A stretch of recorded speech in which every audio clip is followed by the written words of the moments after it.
31 जनवरी को पूरे भारत से सभी जिलों से 2 लाख से ज़्यादा हमारी संख्या आ रही है और इलेक्शन कमीशन को हम लोग घेरेंगे कि आप ईवीएम हटाओ और बैलेट से चुनाव कराओ। एमआरसी का बैलेट कराएंगे, कोर्ट के अंदर भी होगा। हम सब वकील ने भी अब तय कर लिया है कि जहाँ कहीं भी होगा बैलेट से चुनाव होगा, ईवीएम से नहीं हो। अब बैलेट लाओ तो ठीक है, हम शांत हैं, और अगर नहीं माना तो हम शांत नहीं रहेंगे। क्या है रणनीति? सड़कों पे जान दे देंगे। का प्रतिनिधि है, उसकी आवाज कौन सुनेगा? और इसके लिए सुप्रीम कोर्ट गया, लेकिन अगर सुप्रीम कोर्ट भी पोपट बनता है तो हम लोग सुप्रीम कोर्ट को ना घेरे तो किसको घेरे? सुप्रीम कोर्ट और इलेक्शन कमीशन दोनों एनजीओ है, वो सोता है जनता का हित के लिए काम करता है, नौकर है। इलेक्शन कमीशन ऑफ इंडिया जो है जनता के बारे में नहीं सोचती है, नहीं सोचती। अगर सोचती तो हम सड़कों पे क्यों आते? आज हम आए हैं कि हमें ईवीएम नहीं चाहिए, बैलेट चाहिए, और उसके लिए सुप्रीम कोर्ट का हम लोग ने दरवाजा खटखटाया है। और 31 जनवरी को भारत से लेकिन आप लोगों को जाने तो नहीं दिया गया ना? पुलिस महज 4 लोग गए हैं। हम लोग कोई क्रिमिनल तो है नहीं, पुलिस ने हमें रोका। वो 144 का हवाला दे रहे हैं। मैंने पेपर मांगा, पेपर नहीं दिया, रोक दिया गया। हमारे 4 वरिष्ठ जो हमारे वकील हैं अभी सुप्रीम कोर्ट में गए हैं, देखे क्या होता है। फिर हम लोग 24 को और 31 जनवरी को हम लोग इलेक्शन कमीशन को घेरने जा रहे हैं। नहीं हो सकता तो दावा के तो दिखाते क्यों नहीं है? मैं उनसे कह रहा हूँ 50 नहीं 10 ईवीएम मशीन लाओ और मीडिया के सामने हम डेमो करके दिखाते हैं कि कैसे तुम चोरी करते हो, तो क्या फर्क पड़ता है? जब खातों से पैसे इलेक्शन करीब है तो लगता है कि आपकी बात इलेक्शन करीब है, हम लोग नॉमिनेशन कराते हैं,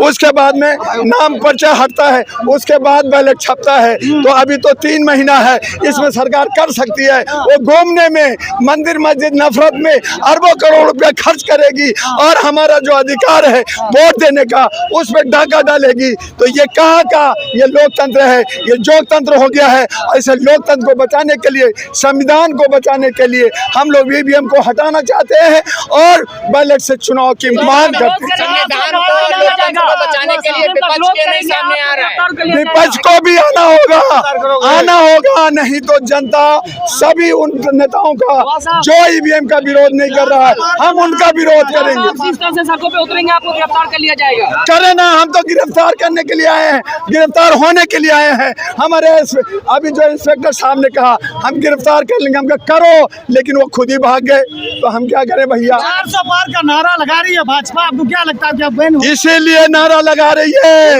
कि ईवीएम से सेटिंग हो गया। जब सेटिंग हो गया तो अरबों रुपया का वोटिंग का काम, फिर इलेक्शन कमीशन बंद कर दो, वोटिंग बंद कर दो। जनता उनके साथ है, ये वजह कि 400 के पार का नारा लगा रही है वो। जनता साथ है तो वोटिंग अब आप जो है बैलेट से करा दो ना, पता चल जाएगा कि जनता साथ है कि नहीं है। आप ईवीएम से चोरी करके कह रहे हो जनता साथ है, तो इस तरह का कोर्ट के अंदर जो इलेक्शन होते हैं वो भी तो ईवीएम के जरिए ही होते हैं। नहीं, हम आरसी का बैलेट कराएंगे, कोर्ट के अंदर भी होगा।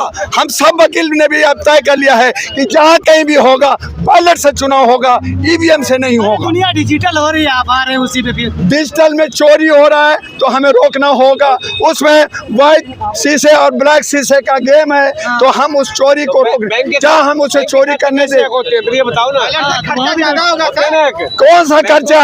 जब इनको ये प्राइम मिनिस्टर और गृह मंत्री जो है करोड़ों करोड़ खर्चा प्रचार प्रसार में करते हैं, जेट प्लेन में घूमते हैं, तो वो खर्चा नहीं दिखता। लेकिन ईवीएम से बचत होती है, समय की बचत होती है, खर्चा कम होता है, बहुत सारे तक कुछ नहीं होता, थोड़ा सा बैलेट पेपर के कराने के फायदे गिना दीजिए फटाक से। ईवीएम का क्या पैसा खर्चा नहीं होता?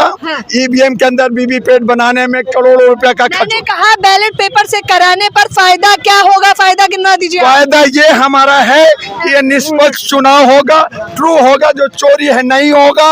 हमारा पता चलेगा कि हमने केला पे, अमरूद पे, सेब पे, किस पे डाला, ये हमें पता होगा। जनता विकास के नाम क्या? अरे विकास तो अलग है, पहले हमारा अधिकार, वोट का अधिकार, वो संरक्षित होना चाहिए कि नहीं होना चाहिए।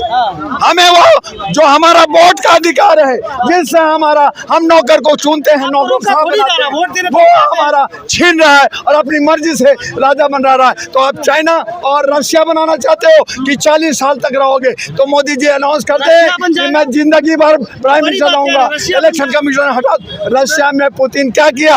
36 साल तक राष्ट्रपति रहेगा, कोई नहीं हो सकता। क्या ये लोकतंत्र में भारत आप में बताइए, वही आप चाहते हैं भी बताइए, आप आज का मुद्दा रखिए कि अभी 4 लोगों को ले जाया गया, इसके बाद आपकी क्या रणनीति है? अभी हमारे जो सीनियर वकील गए हैं वहाँ क्या बात होती है, उसके बाद हम लोग रणनीति तैयार करेंगे। 24 में फिर हम लोग जो है एक ईवीएम मशीन का डेमो देने जा रहे हैं और 31 जनवरी को पूरे भारत से सभी जिलों से 2 लाख से ज्यादा हमारी संख्या आ रही है और इलेक्शन कमीशन को हम लोग घेरेंगे कि आप ईवीएम हटाओ और बैलेट से चुनाव कराओ। ये आवाज जनता की होगी। और ये अच्छा, अभी जो 4 वकील गए हैं वो सीजीआई से मिलने गए हैं। चक्का जाम जरूरत पड़ी तो चक्का जाम भी होगा, लेकिन इलेक्शन कमीशन को झुकना होगा। इलेक्शन कमीशन को जनता की आवाज को मानना होगा और अगर नहीं मानेगा तो हम इलेक्शन कमीशन को भी उखाड़ के मुद्दे पे आइए। बीते 1 महीने से आप लोग प्रदर्शन कर रहे हैं जब से नतीजे आए हैं 5 राज्यों के।